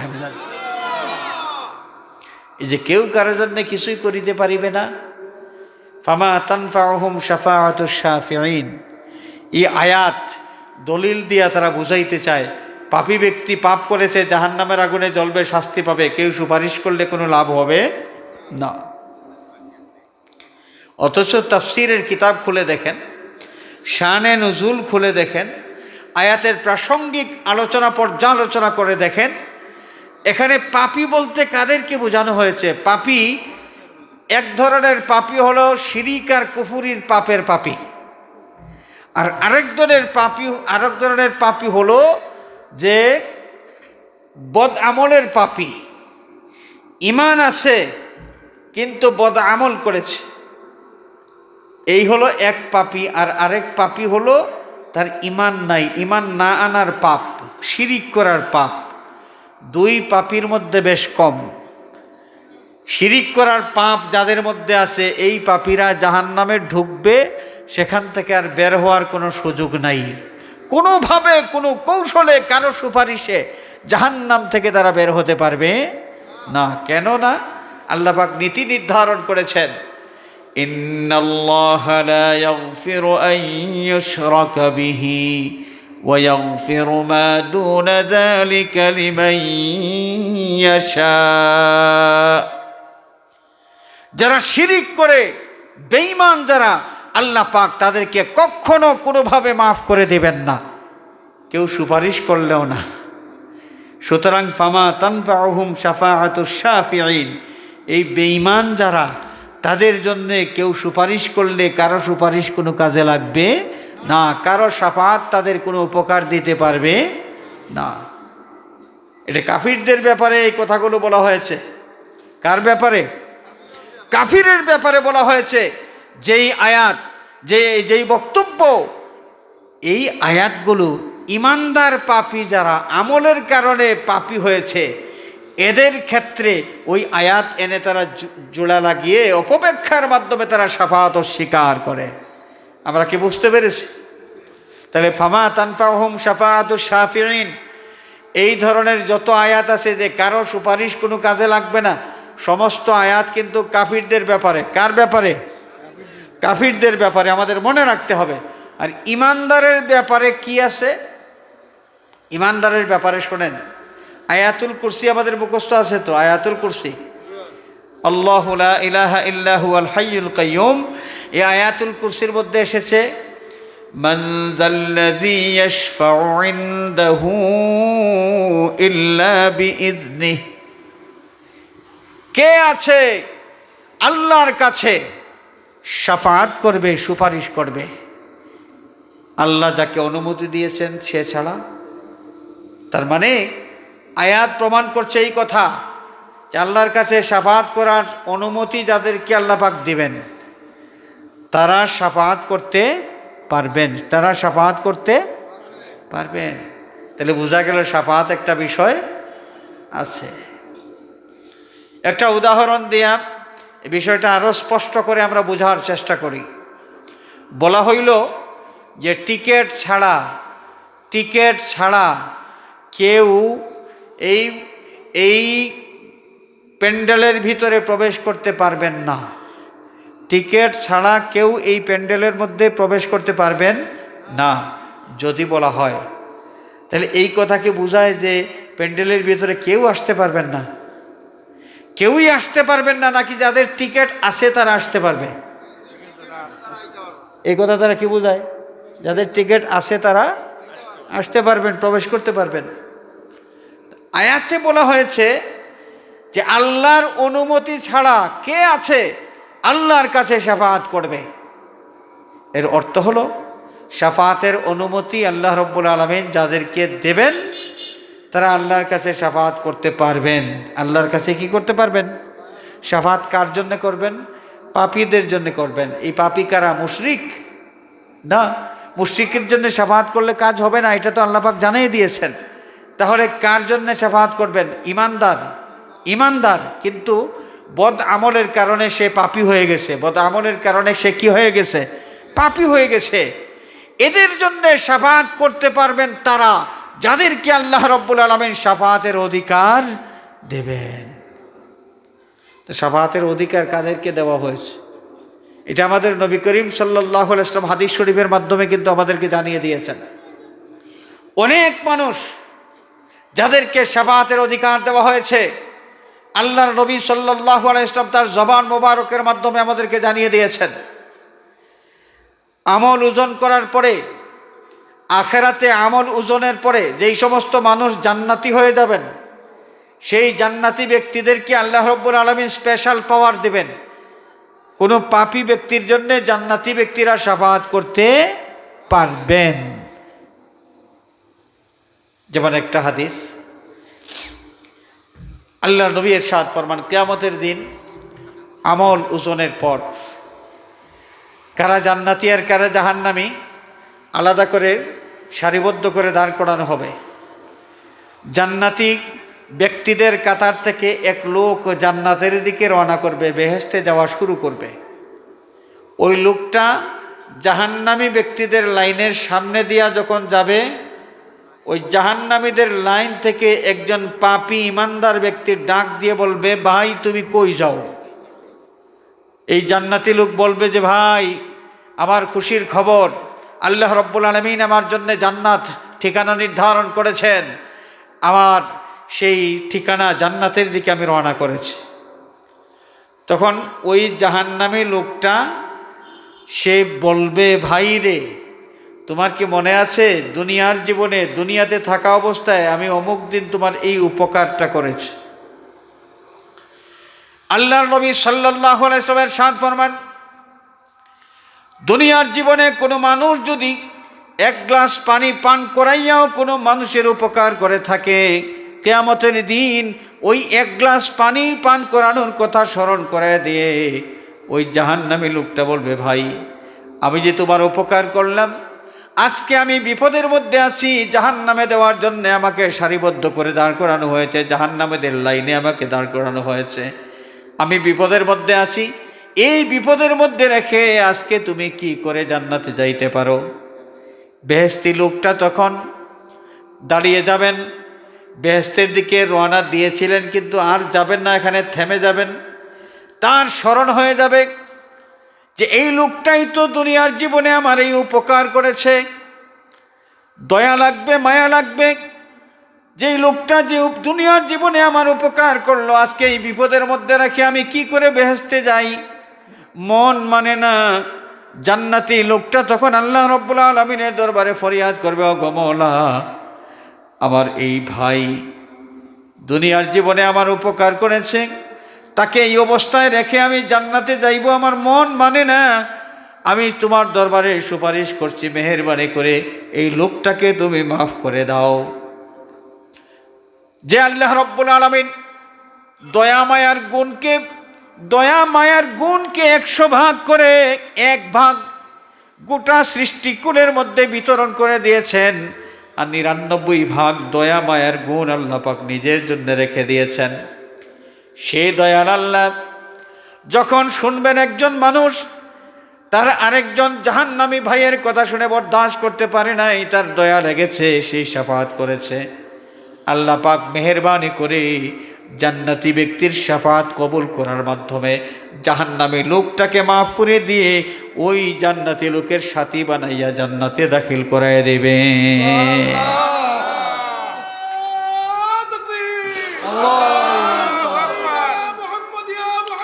জিন্দাবাদ। হাজিরিনে কেরাম, তাহলে কি বুঝলাম? আল্লাহর নবী সাল্লাল্লাহু আলাইহি ওয়াসাল্লাম আমাদেরকে জানাই দিলেন যে জান্নাতি ব্যক্তি যারা শাফাআতের অধিকার প্রাপ্ত, তারা আল্লাহ রাব্বুল আলামিনের পক্ষ থেকে শাফাআতের অধিকার প্রাপ্ত তারা। হাফিজে কোরআনের ব্যাপারে অনেক বয়ান তো আমরা শুনি হাফিজে কোরআনের মর্যাদা সম্পর্কে। এক একজন হাফিজে কোরআন 10 জন জাহান্নামী ইমানদার, পাপী ইমানদার ব্যক্তি একজন নয় 10 জনের জন্য শাফাআত করে তাদের নাজাতের ব্যবস্থা করতে পারবেন। সুবহানাল্লাহ। তিরমিজি শরীফের হাদিস, ওয়াশাফাহু ফি আশরিম মিন আহলিহি কুল্লুন কাদ ওয়াজাবাত লাহুন নার। হাফিজে কোরআন কিয়ামতের দিন আল্লাহ রাব্বুল আলামিন তাকে বেহেশতে প্রবেশ করাবেন, এটা হচ্ছে তার মর্যাদা, তাকে মর্যাদা দিবেন আল্লাহ রাব্বুল আলামিন, সম্মানিত করবেন বেহেশতে দাখিল করানোর মাধ্যমে। আর আরেকটা মর্যাদা দান করবেন, সেটা হলো যে তার পরিবার পরিজন আপনজন যাদের বদকারির কারণে ঈমান আসে কিন্তু পাপের কারণে, ঈমান আসে কিন্তু পাপ কাজের কারণে তাদের উপর জাহান্নামের আগুন ওয়াজিব হয়ে গেছে, এমন লোক 10 জন। এমন লোক কয়জন? 10 জনের জন্যে এই হাফিজে কোরআন আল্লাহর দরবারে শাফাআত করবেন এবং তার শাফাআতের বরকতে 10 জন পাপী ইমানদার ব্যক্তিকে জাহান্নাম থেকে নাজাত দিয়া আল্লাহ রাব্বুল আলামিন জান্নাতে দাখিল করায় দেবেন। সুবহানাল্লাহ। তাহলে আল্লাহর নবী সাল্লাল্লাহু আলাইহি ওয়াসাল্লাম হাদিস শরীফের মাধ্যমে আমাদেরকে বুঝাই দিলেন যে হাফিজে কোরআন যারা, তারাও আল্লাহর পক্ষ থেকে শাফাআতের অধিকার প্রাপ্ত, অনুমতি প্রাপ্ত। শাফাআতের কি? অনুমতি প্রাপ্ত। মুমিন মুসলমানের নাবালিগ বাচ্চা যারা, নাবালিগ বাচ্চা মারা যায়, মানুষ আফসোস করে, ছোট বাচ্চা মারা গেলে বেশি কষ্ট লাগে। এই মানুষগুলো যদি সবর করতে পারে, এই বাচ্চার মা বাবা যদি সবর করতে পারে, তাহলে এই বাচ্চাটা কিন্তু মা বাবার জন্য নাজাতের ওসিলা হয়ে যাবে। সুবহানাল্লাহ। আল্লাহর নবী সাল্লাল্লাহু আলাইহি ওয়াসাল্লাম ইরশাদ করেছেন, ইমানদারের নাবালিগ বাচ্চা যারা মারা যায়, কিয়ামতের দিন মুমিন মুসলমানের নাবালিগ বাচ্চাদেরকে আল্লাহ রাব্বুল আলামিন জান্নাত দান করবেন, তারা জান্নাতি হবে। জান্নাতের দিকে যখন যাবে, জান্নাতের দুয়ারের কাছে গিয়া ওই নাবালিগ বাচ্চাটা আল্লাহ রাব্বুল আলামিনের দরবারে ফরিয়াদ করবে, মালিক মাওলা, দুনিয়ার জীবনে সন্তান জন্ম নেওয়ার পর মা বাবার আদর যত্ন পেয়ে সন্তানেরা বড় হয়, কিন্তু আমি তো সুযোগ পাই নাই, আমার মা বাবার স্নেহ মমতা আমি পাই নাই। আজকে মন বড় চাই মা বাবার আদর স্নেহ আমি লাভ করব। কোথায় আমার মা বাবা? আল্লাহ রাব্বুল আলামিনের পক্ষ থেকে জবাব দেওয়া হবে, ওরে বাচ্চা, তোমার মা বাবার সাথে তোমার মোলাকাত হবে না, কারণ তোমার মা বাবা তাদের পাপের কারণে জাহান্নামী হয়ে গেছেন, আর তুমি তো জান্নাতি, সুতরাং মা বাবার সাথে তোমার মোলাকাত হবে না। এই মাসুম নাবালিগ বাচ্চা বেহেশতের দুয়ারের মধ্যে দাঁড়াইয়া আল্লাহ রাব্বুল আলামিনের দরবারে ফরিয়াদ করবে, মালিক মাওলা, আমার মা বাবাকে যদি আমার সাথে জান্নাতে তুমি দাখিল করায় না দাও, তাহলে তোমার ওই জান্নাতে আমি প্রবেশ করব না।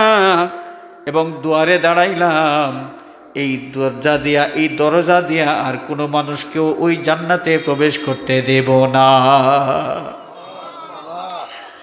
ইমানদার ব্যক্তির নাবালিগ বাচ্চা যখন আল্লাহ রাব্বুল আলামিনের দরবারে ফরিয়াদ করবে, তার পাপী মা বাবার জন্য সুপারিশ করবে, আল্লাহ রাব্বুল আলামিন ওই বাচ্চার সুপারিশ কবুল করে, তার শাফাআত কবুল করে বাচ্চার গুনাহগার মা বাবাকে নাজাত দেয়া, মাফ করে দিয়ে জাহান্নাম থেকে নাজাত দিয়ে ওই বাচ্চার সাথী বানাইয়া ভেস্তে দাখিল করে দেবে। তাহলে আল্লাহর হাবিব সাল্লাল্লাহু আলাইহি ওয়াসাল্লাম আমাদেরকে জানিয়ে দিয়েছেন যে মুমিন মুসলমানের নাবালিগ বাচ্চা যারা, নাবালিগ অবস্থায় যারা মারা যায়, এই সমস্ত বাচ্চারাও আল্লাহ রাব্বুল আলামিনের পক্ষ থেকে শাফাআতের অনুমতি প্রাপ্ত। আরও কত আছে, নবী রাসূল শাফাআত করবেন, সিদ্দিকিন শাফাআত করবেন, সালেহিন শাফাআত করবেন। শাফাআতের কত প্রকার আছে। বাবুস শাফাআ, সহিহ মুসলিম, মুসলিম শরীফের বাবুস শাফাআত, এই অধ্যায়ের মধ্যে ইমাম নববী রহমতুল্লাহি আলাইহি তিনি এই শাফাআত কত প্রকার এটা উল্লেখ করেছেন। ইমাম নববী কে ছিলেন? আমাদের মতো ছোট মৌলবী ছিলেন না। তামাম দুনিয়ার মুহাদ্দিসিনে কেরাম কোনো হাদিসের ব্যাখ্যার ব্যাপারে, কোনো হাদিস প্রসঙ্গে ইমাম নববী রহমতুল্লাহি আলাইহির বক্তব্যকে দলিল হিসেবে গ্রহণ করেন। সুবহানাল্লাহ বলেন। ইমাম নববী কোন উঁচু পর্যায়ের একজন মুহাদ্দিস ছিলেন, পণ্ডিত ছিলেন।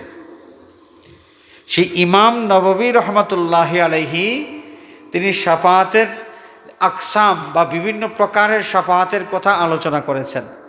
আলোচনা করতে গিয়ে তিনি দেখাইছেন যে শাফাআত একটা হবে শাফাআতে কুবরা, এটা আমাদের নবীজির জন্য খাস শাফাআতে কুবরা।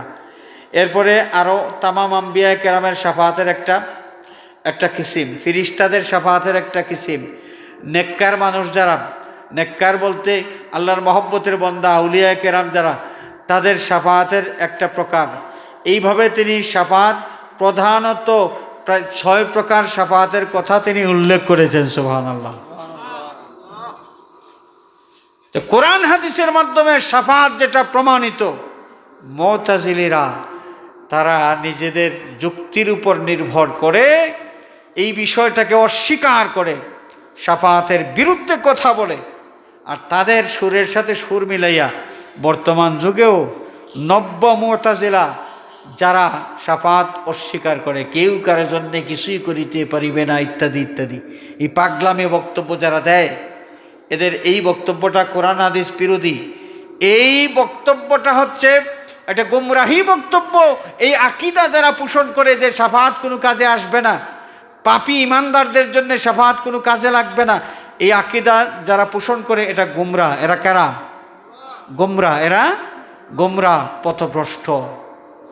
হাজিরিন, আমরা গুমরাহ সম্প্রদায়ের পথে চলবো? তাহলে কোন পথে? আল্লাহ পাক আমাদেরকে শিখিয়ে দিয়েছেন, ইয়্যাকা না'বুদু ওয়া ইয়্যাকা নাস্তাঈন ইহদিনাস সিরাতাল মুস্তাকিম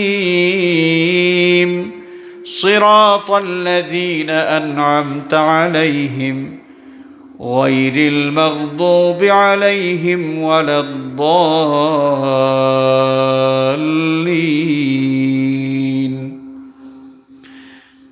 আয় আল্লাহ, আমরা কেবল তোমারই গোলামি করি, সুতরাং তোমার কাছেই কেবল সাহায্য চাই। তোমার কাছে একটা বিষয়ের সাহায্য আমি চাই, যে আমি সিরাতে মুস্তাকিমে পথ চলবো, তুমি সাহায্য না করলে আমি পারবো না। সুতরাং ইহদিনাস সিরাতাল মুস্তাকিম, আমাকে সঠিক পথে পরিচালিত করো। সঠিক কোন পথ? সিরাতাল্লাযীনা আন'আমতা আলাইহিম, সেই সমস্ত সৌভাগ্যবান মানুষের পথে আমাকে চালাও, যেই লোকেরা ওই পথে চলার কারণে তোমার পক্ষ থেকে নেয়ামত পাওয়ার উপযুক্ত হয়ে গেছেন। যাদের প্রতি তোমার নেয়ামত আছে, তারা যেই পথে চলে তোমার পক্ষ থেকে নেয়ামত লাভ করেছেন, আমাকে তাদের পথে চালাও। সুবহানাল্লাহ। আমি অভিশপ্ত যারা তাদের পথে চলতে চাই না। গায়রিল মাগদুবি আলাইহিম, অভিশপ্ত যারা তাদের পথে আমি চলতে চাই না। আল্লাহ মেহেরবানি করে ওই পথ থেকে আমাকে ফিরায় রাখো। ওয়ালাদ-দাল্লিন, এবং গুমরা যারা, পথভ্রষ্ট যারা, তাদের পথেও আমি চলতে চাই না। মেহেরবানি করে এদের পথ থেকে আমাকে ফিরায় রাখো। এই সিরাতে মুস্তাকিম, এটাই হচ্ছে আহলে সুন্নাত ওয়াল জামাতের পথ। সঠিক পথ, যেটা সঠিক পথ, এটা হচ্ছে আল্লাহ নবীজি বলেছেন, মা আনা আলাইহি ওয়া আসহাবি। হাজিরিন, তো আসুন আমরা সকলে সুন্নি আকিদা যা আছে, অনেক কিছু, অনেক বিষয় আছে, অনেক দেরি হয়ে যাবে। আমি কয়েকটা উদাহরণস্বরূপ কয়েকটা বিষয়